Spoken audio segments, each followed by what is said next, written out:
Sinabi ng Integrated Bar of the Philippines o IBP na kawalan ng respeto sa batas ang kagustuhan ni Pangulong Noynoy Aquino na limitahan ang kapangyarihan ng Korte Suprema.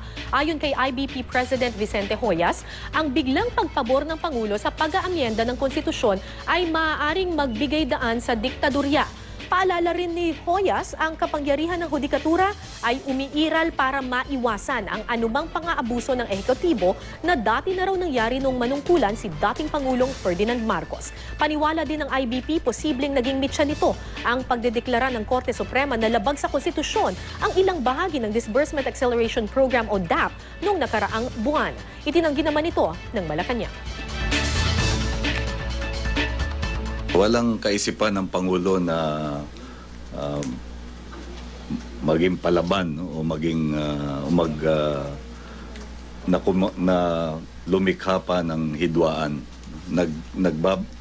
Nagdeklara lang siya ng kanyang paniwala tungkol sa prinsipyo. Siguro po para sa kanya yun yung top of mind concern. Dahil nung una siyang tenong yung kaagad ng kanyang sinabi. At yun din ay maaring born out of his consciousness of the mandate of the people that he needs to fulfill.